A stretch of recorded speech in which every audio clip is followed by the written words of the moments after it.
positions on many, many issues, but you'll be happy to know that if you go to Kevin's website, the very first issue that you'll see is about the war on drugs, and then there are other issues, of course, that he's interested in as well.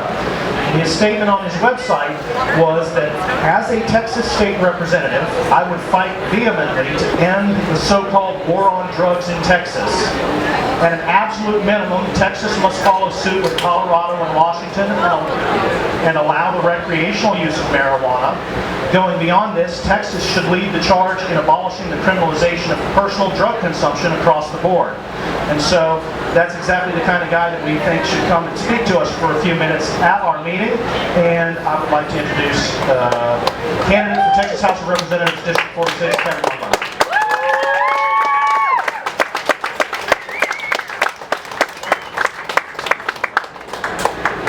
All right, thank you very much.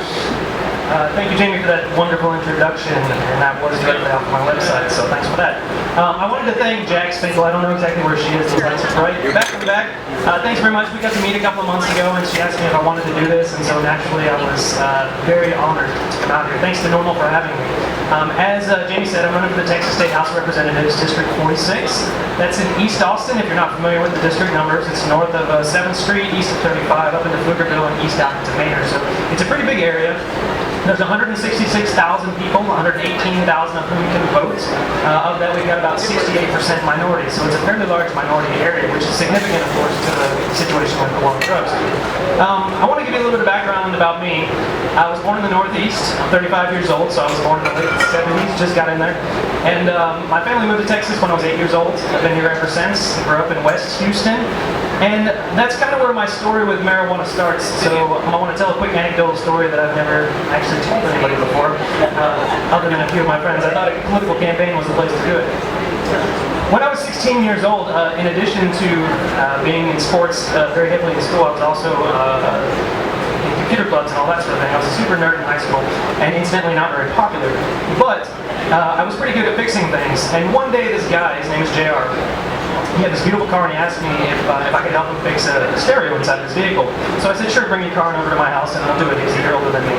So he comes over, I fix it, we're all good to go. He was very happy, he wanted to give me some money for it. I said, no, I don't need anything. And he said, well, I want to give you something for it. He's like, have you ever smoked marijuana before? And I had not. So I had just started drinking earlier that year. This was all very brand new to me. Previous to that, I had been involved in all sorts of religion, and of course, as you probably know, marijuana is the devil's lungs, so you stay away from that sort of thing. So anyways, I said, sure, let's try it out. So the next day at school, he actually brings me a joint. Now, if you think about what that means in today's day and age, I mean, I would have been walked out and cuffs, that whole sort of thing. But this was I was completely naive to that, so I walked out of my high school just holding up this marijuana cigarette.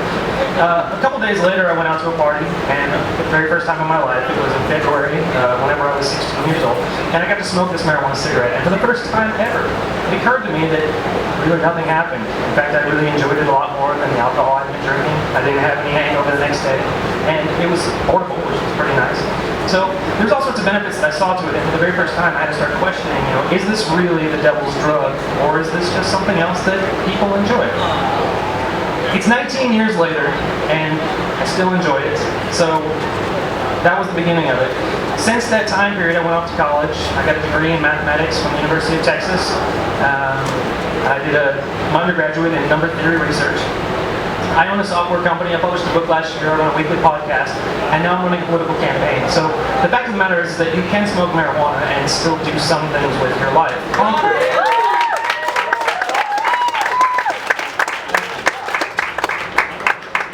So the campaign kind of came out of nowhere last December, and we used Reddit. I don't know how many people in here are Redditors, but somewhere over here. So Reddit has been instrumental in getting people together. It really has. And not only has it brought money to the campaign, but more importantly, it's brought volunteers. So in this corner, if you get a chance, this is a small team of mine over here, and they have been working just around the clock to help me with this campaign. So I'm incredibly grateful to them. As Jax mentioned to me today, she was driving around and she noticed one of the things that the campaign has recently gotten, we have a huge billboard up on I-35. It's just north of 290. It's got about a 200 square foot mug of me. And in addition to that, it's got some text on it. There's three things that I'm focusing on this campaign. I'm focusing on civil liberties, I'm focusing on the LGBT issue, and I'm also focusing on drug policy. It's very, very important to me. So, to that extent, I want to start talking about the drug policy.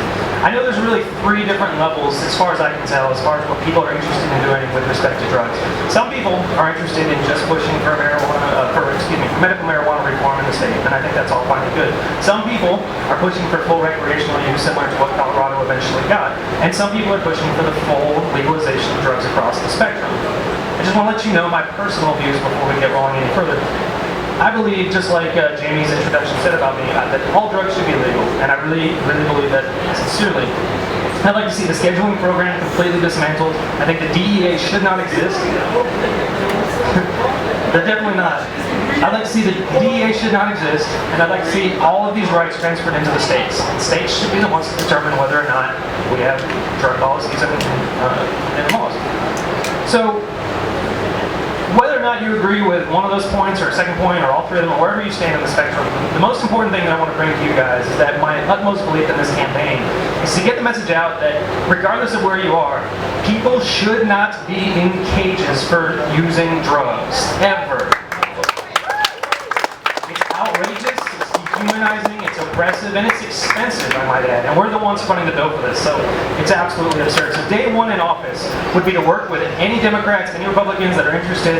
I am running as a Libertarian candidate, by the way, and to work with anybody across the spectrum who would be interested in the decriminalization of drugs across the board, so that it's come up already with Jamie here, but I wanted to talk a little bit, just for a second, with Jacob Lagoro. I think he's upstairs. I had the pleasure of meeting Jacob about 2 months ago, a month ago, whenever this whole thing happened. He came out to one of our meetings, and anyways, you know, I got to talk with him a little bit. I don't know everything about him. I can't speak to all of his, whether he's a morally great person or not, but I know that he's a really nice kid, and he has no sort of criminal history whatsoever. And those 2 things combined tell me that there's no way somebody should be facing 5 to 99 in prison just because they baked brownies for friends and what have you. So going back to my original thing, nobody should be in cages for this sort of thing. It's absolutely preposterous. And the fact that they gave him a plea deal, mind you, which dropped it from 2 to 20, and thankfully I think the lawyer turned it down last I heard. I mean, it's just absurd. Like I mentioned, I am running as a Libertarian candidate, so with that comes the notion of free markets.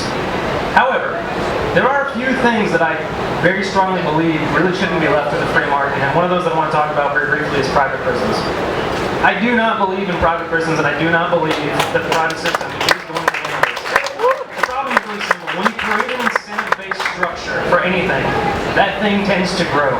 And right now that's what we've been seeing. We've got an entire system that's predicated on making money, and in order to make money, they need people to be locked up, and in order to be locked up, they need to lobby to make sure there's more and more laws on the books, and that's what we've been seeing for years and years. This has to end. And I might add, there are a couple of states right now that are making efforts to do away with private prisons. So I don't really know if it's going to happen. I know that if I were in the State House, I would definitely be trying to lead an effort to end this as well, because, like I said, it contributes to the first problem that I have: people shouldn't be in cages for drugs. On to the legalization of marijuana. Obviously, I believe, probably like all of you do, that at an absolute minimum, we need to have medical marijuana inside of the state of Texas. It has to exist. It's absolutely absurd that there is a drug that exists that can help people, that can make people feel better, cancer patients, everything else.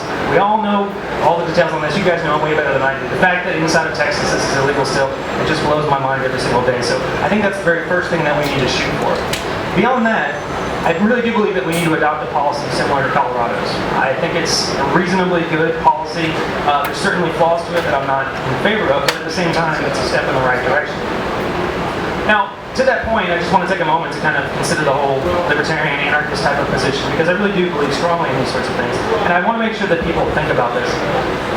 I looked at the law, and if I'm not mistaken, somebody can perhaps correct me, but I believe that the law says in Colorado that you can have up to 6 plants and 3 can be budding at any one particular time. Is that more or less it?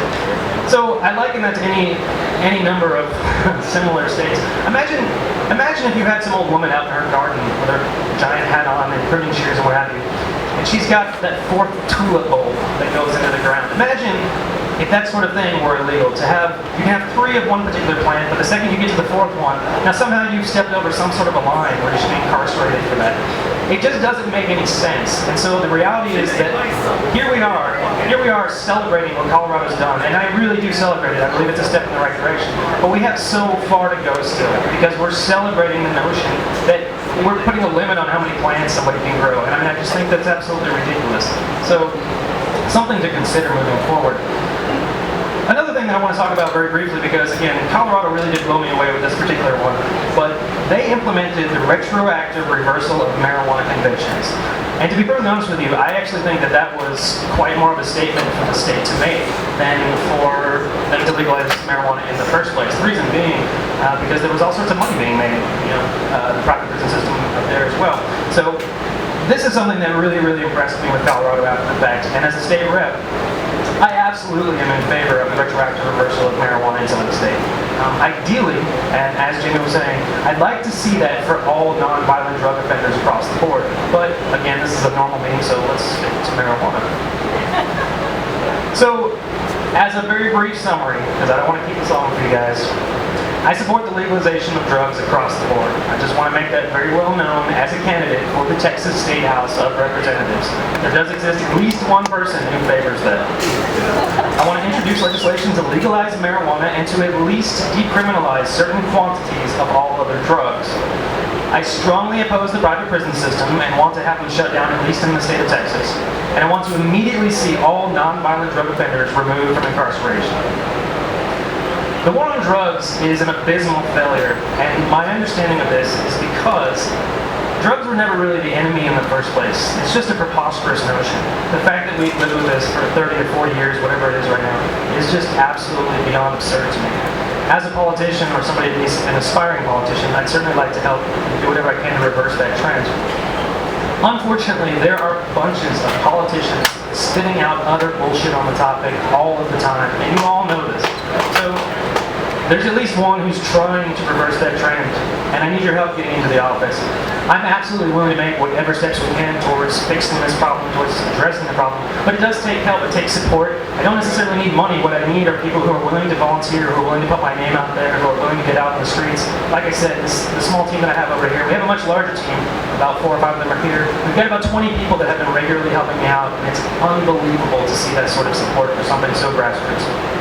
So anyways, if you are interested, if you would like to help us with any sort of canvassing or anything of that nature,